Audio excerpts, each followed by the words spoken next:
Pemirsa, melemahnya nilai tukar rupiah memberikan dampak yang cukup signifikan bagi perekonomian nasional. Meski demikian, sektor perbankan belum nasional masih cukup solid. Hal ini terlihat dari penyaluran kredit di sektor UMKM yang masih tumbuh.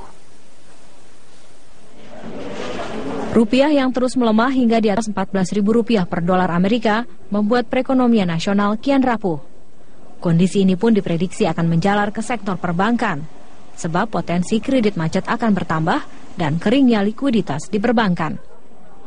Meski demikian, Direktur Utama Bank Mandiri, Budi K. Sadikin, optimistis bahwa perbankan nasional masih akan bergerak positif di tengah pelemahan perekonomian.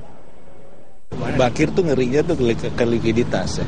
Sekarang beda dengan krisis sebelumnya, likuiditas rupiah sama dolar sangat bagus. Jadi buat kita sih bukan kondisi yang mengerikan saat-saat sekian. Ini hanya perlambatan ekonomi lah saya bilang ya. Harusnya sih buat perbankan aman ya.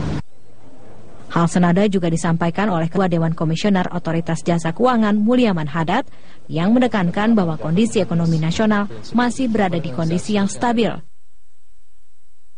Nilai NPL yang terjaga masih membuat perbankan nasional kebal terhadap pengaruh merosotnya rupiah.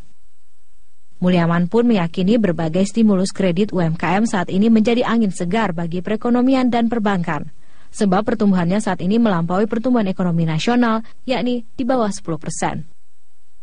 Jadi kredit kepada UMKM ini betul-betul menurut saya primadona ini, karena kemudian dia bisa menggerakkan. Itu kredit-kredit pada lembaga-lembaga mikro malah tumbuhnya lebih tinggi daripada pertumbuhan kredit pada tingkat nasional ya.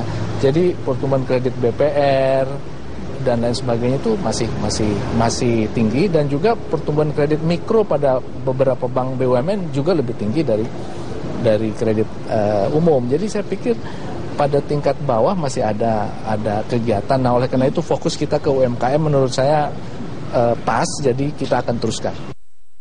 Berdasarkan data Departemen Statistik Moneter dan Fiskal Bank Indonesia, hingga Mei 2015, penyaluran kredit UMKM tercatat terus melambat di bawah 10%. Pada bulan Januari, penyaluran kredit UMKM itu 9,8% dan terus turun hingga bulan Juni yang hanya mencapai 9,2%. Dari Jakarta, Fani Aulia, Azizul Hakim, Metro TV.